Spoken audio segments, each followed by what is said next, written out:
거룩하고 복된 주의 날 하나님 앞에 예배하러 나오신 우리 모든 성도님들을 주님의 이름으로 환영하고 축복합니다. 우리 앞뒤 좌우분들하고 한번 인사 나누시겠습니다. 사랑합니다. 축복합니다.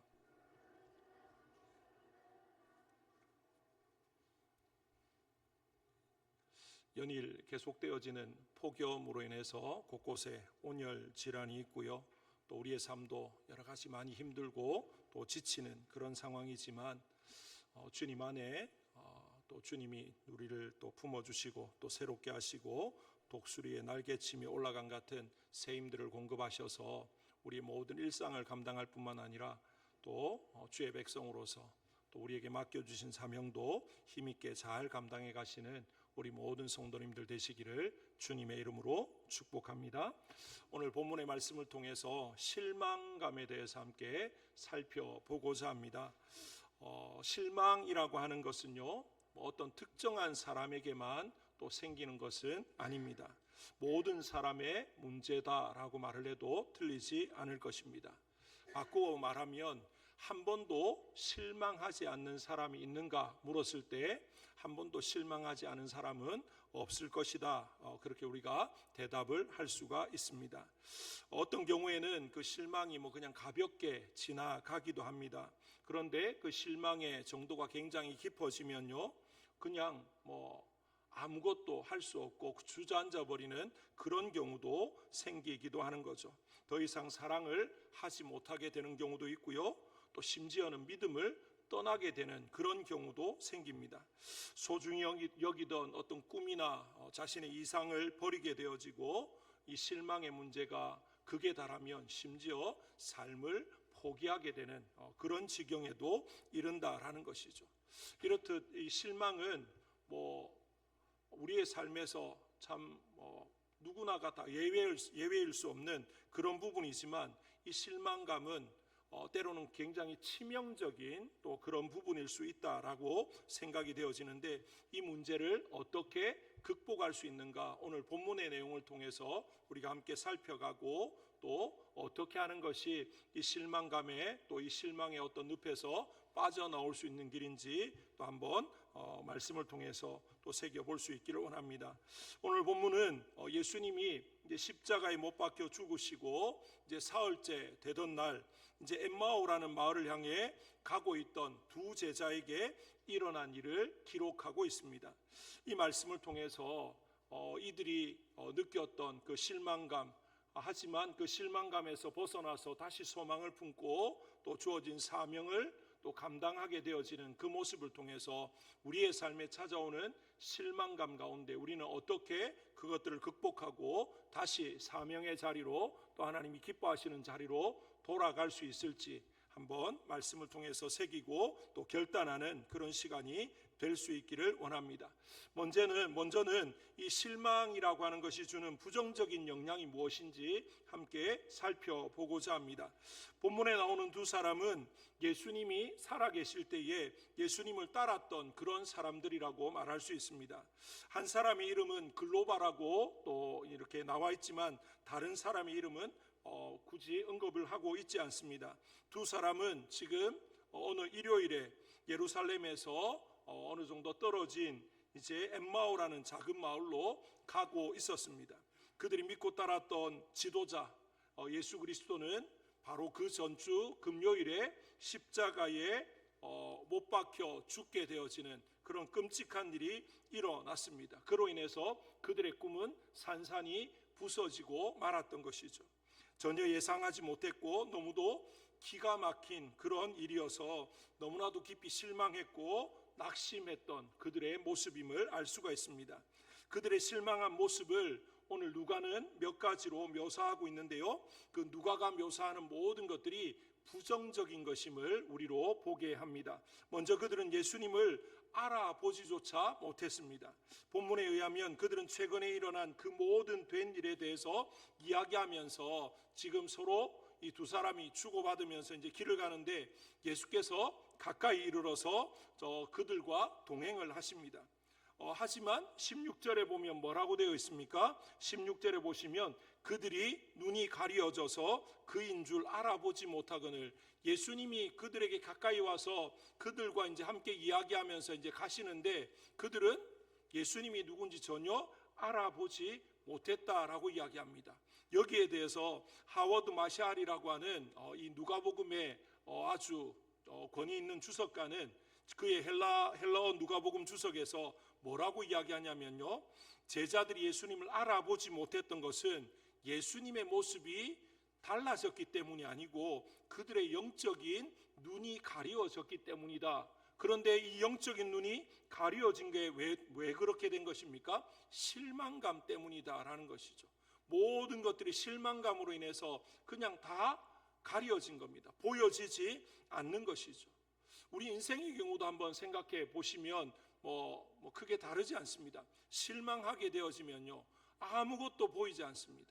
예를 들어서 자녀에 대해서 실망하면 그냥 아무것도 보이지 않습니다. 그냥 앞이 캄캄합니다. 현실을 제대로 볼 수도 없고 그 미래에 대해서 어떤 소망도 가지지 못하는 그런 경우들. 만약에 어떤 사업에 대해서도 한번 생각해 보시면요, 내가 생각했던 대로 사업이 풀리지 않고 뭔가 잘못되어지면 이 실망감으로 인해서 그냥 주저앉아 버리지 않습니까? 거기에서 헤어나오지 못하고 그냥 거기에 갇혀서 아무것도 제대로 바라볼 수 없는 그런 상황에 처하게 된다라는 것이죠. 지금 엠마오로 가던 두 제자가 그렇습니다. 실망감으로 인해서 그들 곁에 와서 주님이 친히 말씀하시고, 그들이 주님이 살아계실 때에 함께 아마 대화도 하고 같이 밥도 먹고 가까이에서 그렇게 주님을 보고 했던 그런 관계였을 것인데, 그 주님이 오셨는데도 전혀 누군지 알아보지 못하는, 그래서 주님과 대화하면서도 주님을 대하는데 마치 모르는 사람을 대하는 것처럼 그렇게 하고 있습니다. 이뿐 아니라 그들은 감정적으로 너무나 침체되어 있고 맥이 빠져서 모든 의욕을 상실했다라는 것을 알 수 있습니다. 17절 하반부에 보시면 두 사람이 슬픈 빛을 띠고 머물러 섰다라고 지금 말하고 있습니다. 무슨 대화를 하고 있느냐는 예수님의 질문에 그들이 침통한 표정과 늘어진 어깨로 지금 멈춰 서버린 것이죠. 그들은 감정적으로 굉장히 다운되어져 있습니다. 그들의 육체적 상태에도 심각한 영향을 주고 있었다라는 거죠. 다시 말하면 모든 것이 끝나버린 것처럼, 그래서 모든 것들을 그냥 포기한 채로 터들터들 그렇게 걸어가다가 이제 예수님이 물어보니까 다시 그 일들이 생각나면서 또 그 실망감이 다시 또 이렇게 그들을 완전히 뒤엎어버리는 그런 모습이었다라는 것이죠.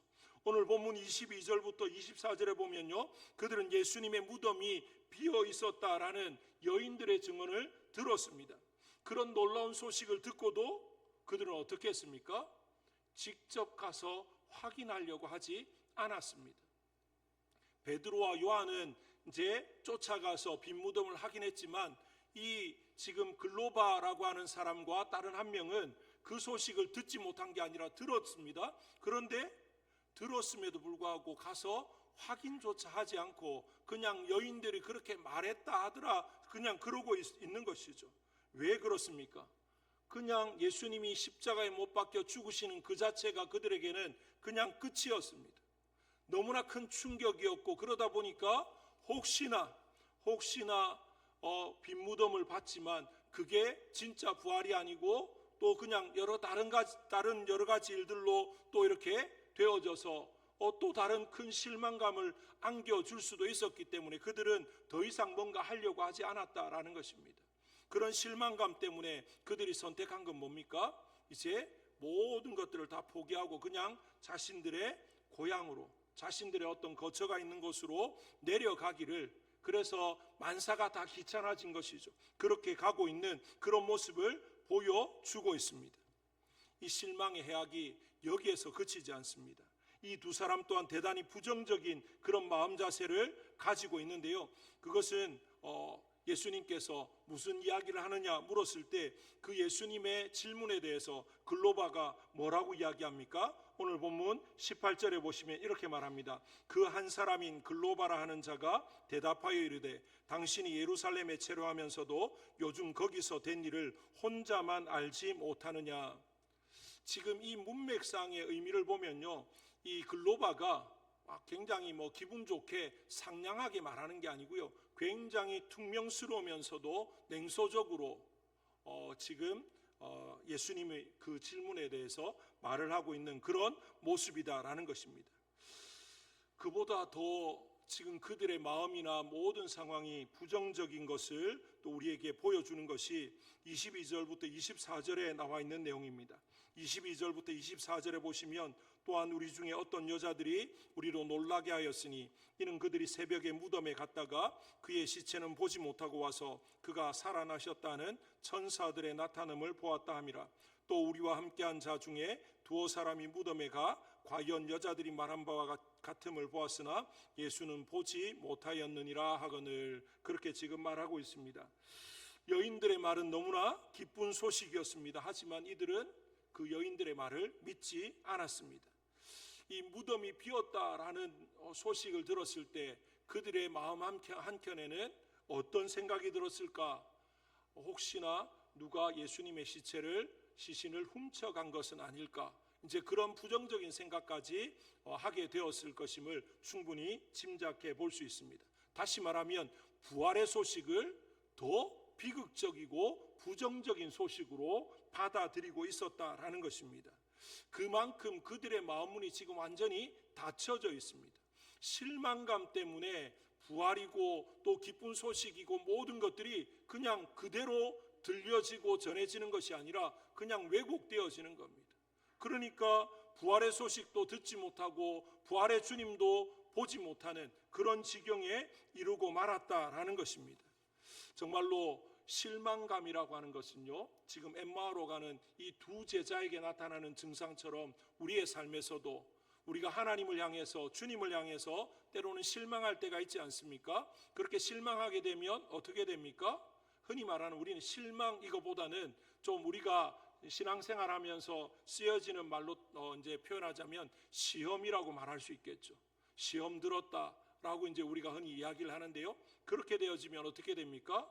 어느 정도 이게 심각하지 않을 때는요, 좀 회복할 수도 있습니다. 그런데 이게 심각해지면 심지어는 신앙을 떠나버리는, 나는 하나님 안 믿어, 나는 예수님 안 믿어, 하나님이 어디 있고 예수님이 어디 있어, 그러고 떠나버리는 경우가 있습니다.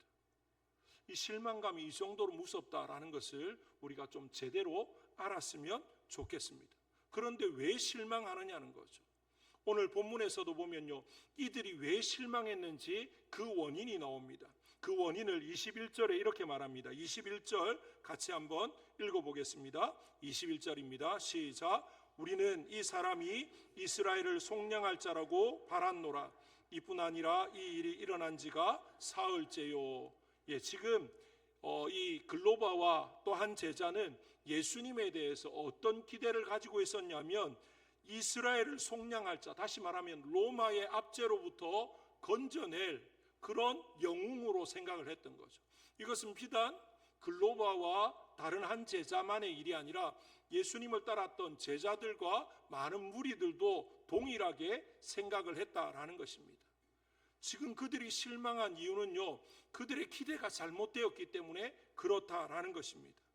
정말 우리의 기대가 제대로 된 성경적이고 하나님이 원하시는 그런 바에서 올바른 기대인지 우리가 점검해야 되는 거죠.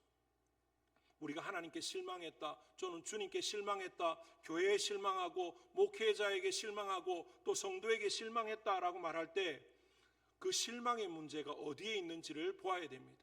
그 상대방에게 있을 때도 있지만 하나님과 또는 주의 몸된 교회와 우리 주님께 실망의 이유가 있다, 그렇게 말할 수 없는 거죠. 절대로 하나님께 실망의 이유가 있을 수 없습니다. 그 실망의 이유가 대부분의 경우에 나의 기대가 잘못되어졌을 때 그럴 수 있다라는 것입니다.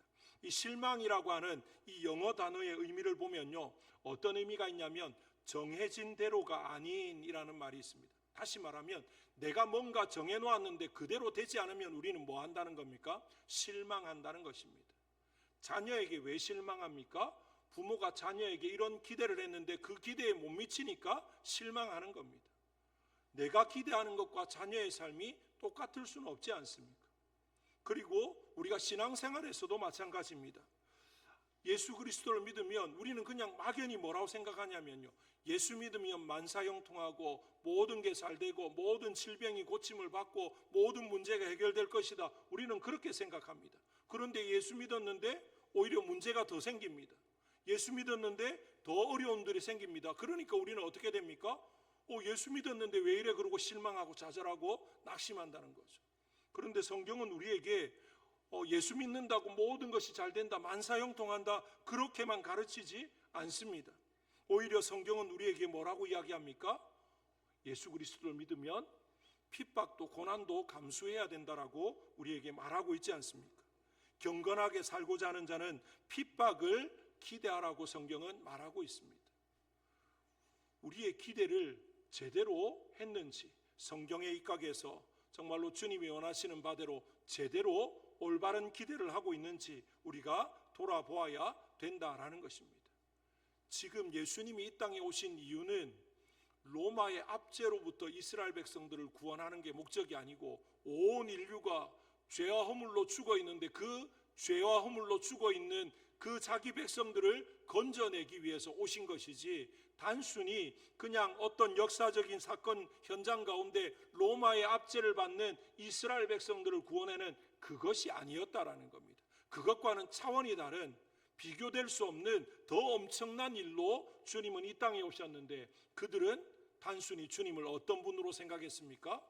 그냥 로마의 압제로부터 우리를 해방시켜 주실 분, 우리나라를 독립하게 하고 그래서 부강하게 하고 다시는 주변 나라가 우리를 침략하지 못하는 그런 막강한 나라로 세워줄 수 있는 그런 영웅, 그 정도로 생각했다라는 것입니다. 그러니까 이 예수님을 따랐던 제자들뿐만 아니라 예수님이 기적을 베푸시는 현장에 있었던 사람들, 특별히 오병이어의 기적을 경험했던 사람들이 그 오병이어의 기적을 경험하고는 뭐라고 이야기합니까? 이를 우리의 왕으로 삼자, 그러고 막 웅성웅성 되는 것입니다.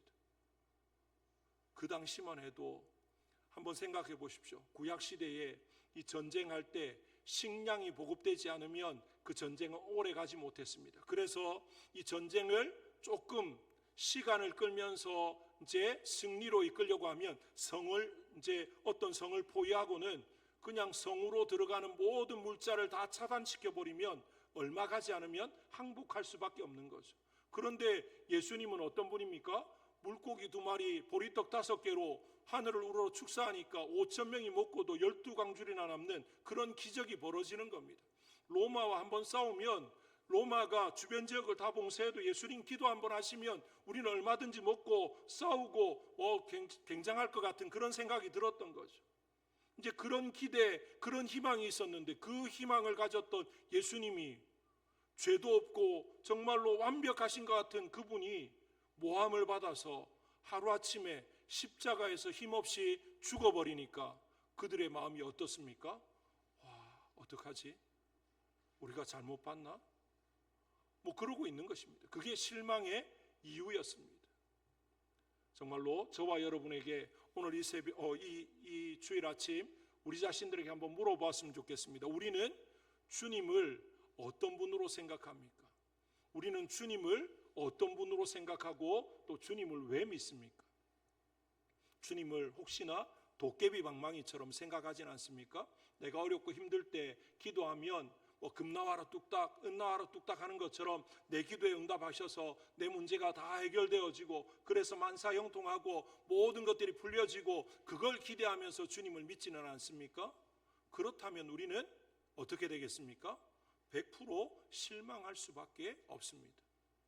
결국에는 주님과 함께 영광스러운 자리에서 왕노릇 하겠지만 그 과정 가운데는, 이 땅을 살아가는 과정 가운데는 우리가 생각했던 그런 만사형통의 그런 자리만 있지는 않다라는 것이죠. 우리 주님은 언제나 우리로 하여금 꽃길만 걸을 것이다, 그렇게 말씀하신 적은 없습니다. 뭐라고 이야기합니까? 정말 나를 따르려거든 자기 십자가를 지고 나를 따라와야 된다. 자기를 부인하고, 다시 말하면 온갖 어려움과 힘듦과 고통과 희생과 이런 것들을 감수해야 된다라고 주님은 말씀하고 있는 것이죠. 과연 우리가 예수님을 왜 믿는지, 또 나는 예수님을 어떤 분으로 생각하고 있고, 그래서 예수님 앞에 나는 뭘 구하고 있는지 우리 자신들을 한번 돌아보았으면 좋겠습니다. 이 엠마오로 가던 두 제자처럼, 그리고 12제자와 예수님을 따랐던 수많은 무리들처럼 예수님을 제대로 알지 못하고 예수님에 대한 올바른 기대를 하지 못하니까, 예수님이 십자가에 죽으시니까 모든 게 끝났다, 그래서 실망하고 좌절하고 낙심하고 포기해버리는 그런 지경에 이르렀다라는 것입니다. 오늘 우리의 상태를, 우리의 믿음의 상태, 우리의 모든 중심의 상태를 돌아볼 수 있기를 원합니다. 정말로 주님은 우리의 길이요 진리요 생명이십니다. 나의 어떤 양식의 문제를 해결하고, 나의 인생의 어떤 조그마한 문제, 내 질병의 문제, 내 가정의 문제, 그 정도 해결하기 위해서 내가 예수님을 믿는 건 아니지 않습니까? 주님을 따라가다 보면 그건 덤으로 오는 것이지, 그게 내가 예수님을 믿는 목적이 되는 것은 아닙니다. 내가 예수님을 믿는 목적은요, 예수님으로 인해서 새 생명을 얻는 것이고, 그 새 생명을 얻고 주의 나라와 의를 위해서 다시 한 번 더 일어서서 하나님의 영광을 위해 살아가는 것, 그게 내가 예수님을 믿는 목적이고 주님이 우리를 부르신 이유인 것입니다. 그렇게 되어질 때 우리는 실망하거나 좌절하거나 낙심하지 않는다라는 것입니다. 이제 그렇게 실망하고 좌절하고 낙심해서 모든 것들을 포기하고 이제 고향을 향해서 걸어가고 있던 이 엠마오로 가는 두 제자들이 이 실망감에서, 이 좌절과 낙심에서 벗어나서 다시 예루살렘으로 올라가는 일이 벌어지는데, 그러기 전에 어떤 일이 있었는가? 오늘 말씀해 보면 주님이 그들에게 말씀으로 이제 다시 한 번 더 소망을 불어넣어 주시는 부분이 나옵니다. 15절에 그들이 서로 이야기하며 문의할 때 예수께서 가까이 이르러 그들과 동행하시나, 이때까지만 해도 주님이 누군지 알아보지 못했습니다. 그런데 이후에 어떻게 됩니까? 이제 예수님께서 그들에게 구약에서부터 시작해서 선지자의 글들과 이제 예수님에 대한 말씀들을 차근차근 하나하나 풀어주십니다. 그렇게 풀어주시고 이제 날이 저물어서 더 갈 수 없어서 이제 어느 숙소에 이제 유하면서 같이 떡을 떼고 예수님이 기도하시는데 어떻게 됩니까? 그들의 눈이 밝아져서 예수님인 걸 알아보게 되는 거죠. 다시 말하면 그들의 영의 눈이 열려졌는데, 이 실망의 문제가 해결되어졌는데, 그 이전에 어떤 과정이 있었습니까? 부활하신 주님이 그들에게 말씀으로 풀어주셨다라는 것입니다. 다시 말하면 말씀이 뭘 말하고 있었는지, 기록된 성경이 무엇을 말하고 있고 또 주님이 어떤 분인지를 제대로 알고 나니까 이 실망감의 문제가 해결되어진 거죠. 우리의 실망감의 문제, 특별히 신앙생활함에 있어서 우리가 실망하고 좌절하고 낙심할 때 근원적인 해결책은 어디에서 찾아야 됩니까? 말씀에서 찾아야 됩니다. 하나님이 뭘 말씀하시고 또 예수 그리스도가 누구이고 또 하나님이 어떤 분인지 우리가 말씀을 통해서 제대로 알면, 발견하게 되어지면 모든 실망의 문제, 모든 좌절의 문제, 낙심의 문제는 해결되어진다라는 것입니다. 모든 인생의 열쇠는 누가 쥐고 있습니까? 하나님이 쥐고 있습니다. 그 하나님을 제대로 만나고 하나님을 제대로 알게 되어지면 인생에 있어서 실망할 일은 없다라는 것이죠. 왜 그렇습니까? 하나님이 우리 인생을 책임져 주시기 때문에 그렇습니다. 우리는 멀리 내다보지 못합니다. 우리는 우리 앞도 제대로 볼 수 없는 그런 연약한 존재입니다. 그런데 하나님은 아주 큰 그림을 가지고 계시고 우리의 인생 전체를 계획하고 손에 쥐고 있는 분이죠.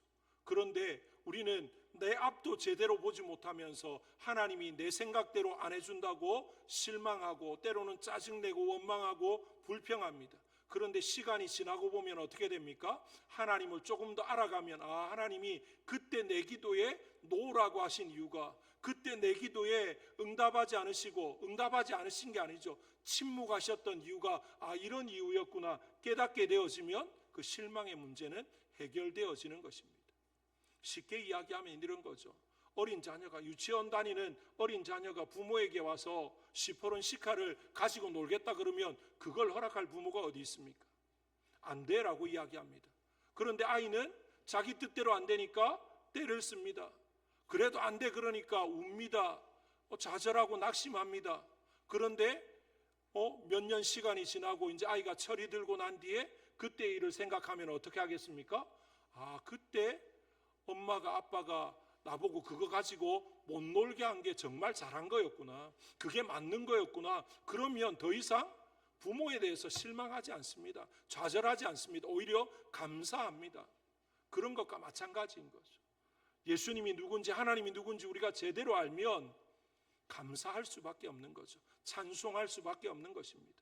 때로는 그 하나님께서 노라고 하셔도 안 되라고 하셔도 내 기도에 즉각적으로 응답하지 않으셔도 내 생각대로 움직여지지 않아도 그것 때문에 좌절하지 않습니다. 낙심하지 않습니다. 왜 그렇습니까? 하나님은 나를 언제나 사랑하시고 신실하시고 나보다 나를 더 잘하시고 나에게 필요한 것이 무엇인지 너무나 정확하게 아시는 한치의 오차도 실수도 없으신 그런 하나님이시기 때문에 그렇다라는 것입니다.